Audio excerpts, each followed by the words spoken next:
What's up guys, my name is Ace, and today I just wanted to make a quick video talking about my thoughts on this whole situation where Activision has essentially restricted the API considerably, and this means it's now much more difficult to have a look at your stats and the stats of your enemies using sites like COD Tracker or SBMM Warzone, for instance, which have been really cool tools to be using, especially in the past couple weeks. A lot of these new websites have been popping up where you can look at the distribution of your recent lobbies that you've been playing in to see just how skilled overall those lobbies are.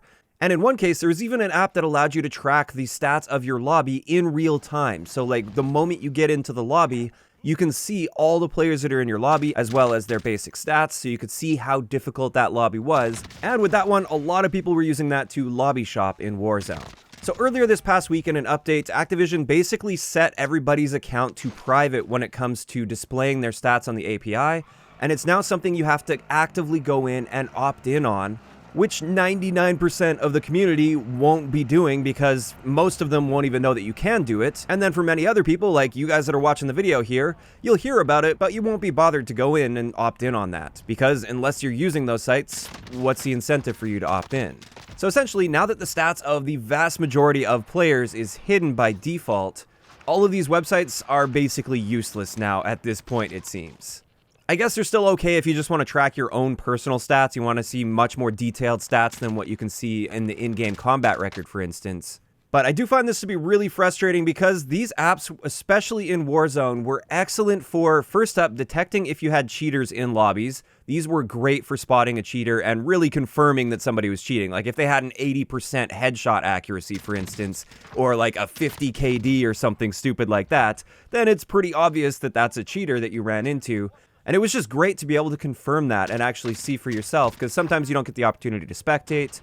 And also, I just find it interesting to see like just how often you do run into cheaters. Then, outside of the more traditional cheating like aimbots or wall hacks and stuff, this was also great at finding people that were exploiting the matchmaking system, especially YouTubers and streamers, in order to get world records, or even in some cases they were exploiting it in tournaments and winning tons and tons of money by exploiting the matchmaking system.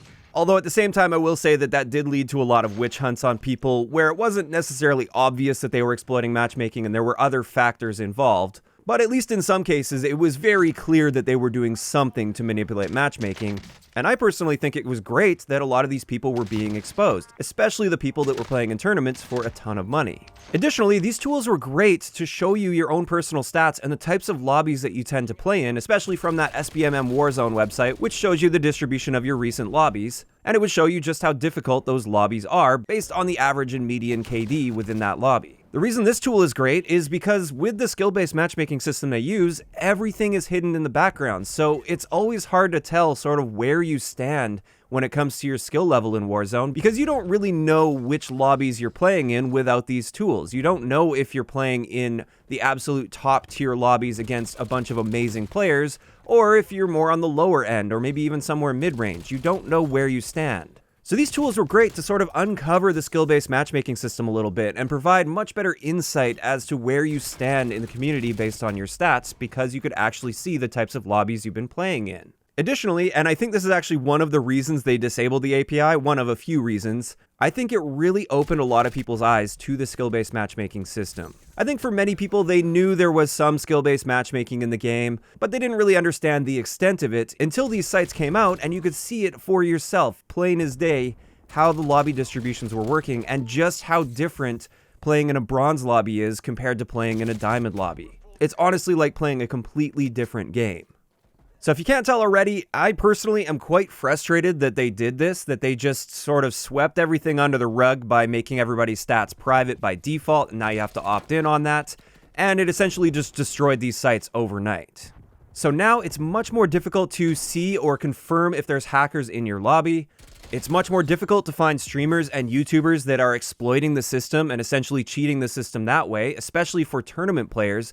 Tournaments could have started using the information from these sites to determine if people were exploiting matchmaking during a tournament, and if it was obvious they were, then they could have used that to disqualify them. But now that all of this is hidden, they're not going to be able to do that, or it's not likely they're going to be able to do that. And I feel like this is going to lead a lot of people that play in these tournaments to exploit even more, because they're going to feel like if they don't do it, then the people that are doing it are just going to end up winning. And in order to stay competitive with them, then they have to be doing the same sort of thing.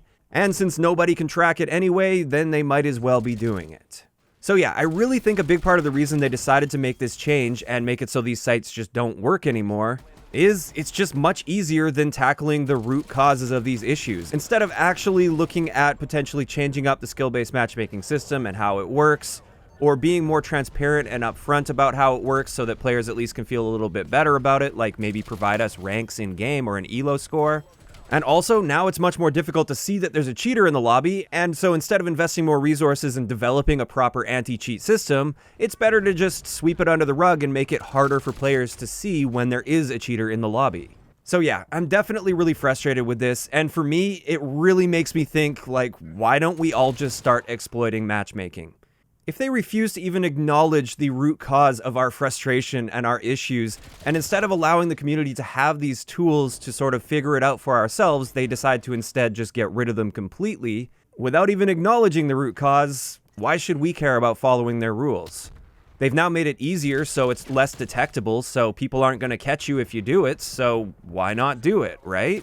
Now, that's not me saying that I am going to start exploiting matchmaking, but it really does raise that question. Why should we care about that if it's clear that they don't? If they're going to continue to just sweep this under the rug and essentially pretend that this system doesn't even exist, then why should the community feel bad about exploiting this system that apparently doesn't exist in the first place? Seems like you might as well, which is sort of the logical conclusion to all of this.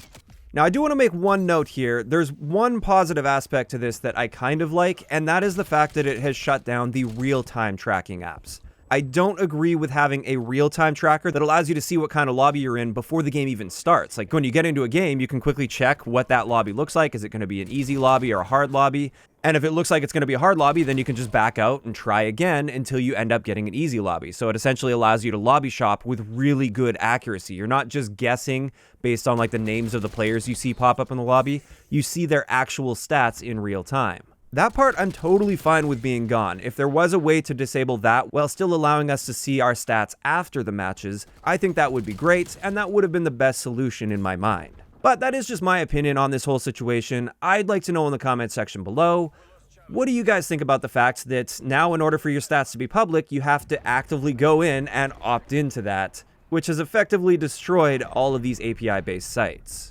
Are you happy they did this, frustrated or upset that they did this, or are you just kind of indifferent? Are you somebody that didn't really use these and just don't really care about this? Just let me know all of those thoughts in the comment section down below. If you enjoyed the video, a like rating is always appreciated, and don't forget to subscribe for more if you haven't already. I'll talk to you guys next time.